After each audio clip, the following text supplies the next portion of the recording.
আসসালামু আলাইকুম সবাইকে। কেমন আছো তোমরা? তো আমি এই ব্র্যান্ডের একটা ছোট্ট পোস্টার কালার বক্স কিনছিলাম ৬ কালারের। তো আমি এই ব্র্যান্ডটা কখনো দেখি নাই। তো ভাবলাম যে একটা রিভিউ ভিডিও বানানো যাক এটা নিয়ে। তো আমি প্রাইসটা বলে দেই। এটা নিয়েছিল মাত্র ৳১৫০ তো দামে কম আর আমার যদি কমের মধ্যে কাজ হয়ে যায়। এইজন্য এটা নেওয়া আরকি। তো এখন আমি খুলে দেখব যে এগুলো কেমন।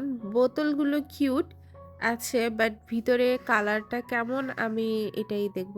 আর এই বক্সটা দিয়ে না একটা জুয়েলারি বক্স বানানো যাবে। এখনই আমার মাথায় আইডিয়া চলে আসছে। এই কালারগুলো শেষ হইলে তখন আমি এটা দিয়ে কিছু একটা কেরিকেচার করবই। যাই হোক, এখন আসি কালারের পালা। কালারটা ১ম খুলে তো বিসমিল্লাহ বলে খুলছি আর ফলাফল ভালো পাইছি। এখন বাকিগুলো যে কেমন হবে আমি জানি না। বাট ১ম টা যেটা আমি খুললাম, এটার ভালোই ছিল। তো আমি এখানে বোতলের গায়ে জাস্ট মার্ক করে রাখতেছিলাম কি। আর আমি একটা সত্যি কথা বলি, আমি এইটা খোলার পরে পুরাই অবাক। মানে আমি ঘুরায় দেখতেছিলাম কি এটা কি? এর ভিতরে কালার খুবই অল্প ব্লু কালারটা। এই যে আমি এখনো ঘুরায় দেখার চেষ্টা করতেছিলাম কতটুকু আছে। ধীরে আমি কালারগুলো খুলে যাচ্ছি আর আমি হচ্ছে মানে কি বলবো অবাক হচ্ছি। মানে ১ম টা ভালো বের হইছে তারপরে ধীরে আর এইটা থক করতেছে, থ্যাল করতেছে একদম।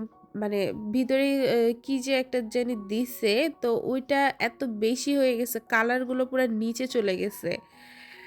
মানে কালারগুলো নিচে চলে গেছে আর পানিটা উপরে ভেসে উঠছে এরকম অবস্থা। যাই হোক, তো এখন আমি পেইন্টিং এ যাবো। এইটা দিয়ে একটা মানে খুবই নরমাল একটা পেইন্টিং করব। খুবই ইজি একটা পেইন্টিং করব।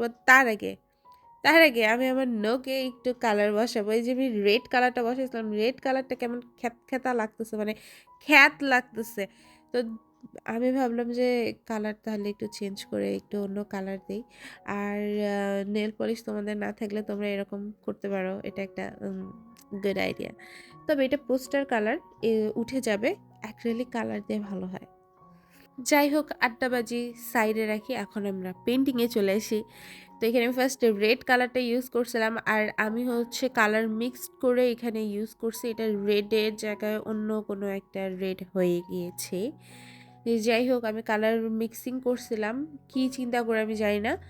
বাট একটা কালার বানাতে যেয়ে আরেকটা কালার হয়ে গেছে। তাই ভাবলাম যে ঠিক আছে এগুলো দিয়েই আমি হচ্ছে বেসটা করে ফেলি। তো এই হচ্ছে কাহিনী। এরপরে আসি আমি ব্ল্যাক কালারটা দিয়ে আমি হচ্ছে আগে একটা খোলস বানাই নিব। খুব সহজ এবং বাংলা ভাষায়। ১ম এ একটা খোলস বানাবো, তারপরে সেটাকে একটা আকৃতি দেব। ঠিক আছে? তো বর্তমানে আমার কাছে ওই যে গাছের পাতা, ঘাস এগুলো দেই যে ব্রাশটা দেই সেটা আমার কাছে ছিল না। তাই আমি খুব কষ্টে যে ব্রাশ আমার কাছে ছিল যে ৩ টা ব্রাশ সেটা দিয়ে আমি আরকি কাজ চালাইছি। এভাবেই খুব ধৈর্য নিয়ে গাছের পাতাগুলো আমি এড করতেছিলাম। এই গাছে আমি বেশি পাতা এড করব না। অল্প পাতা এড করলেই ভালো লাগবে গাছটা। তাই ভাবলাম যে আমি গাছে বেশি পাতা এড করব না। তো কথা বলতে আমাদের কাজটা অলমোস্ট শেষ। তো এখন আসি কালার নিয়ে কথা বলতে। তো আমি এখানে কালারটা আসলে হালকা করেই এড করছি। তবে এটার আমি আরো একটা রিভিউ ভিডিও নিয়ে আসবো ইনশাআল্লাহ। আসলে পোস্টার কালার নিয়ে এটাই আমার ১ম কাজ।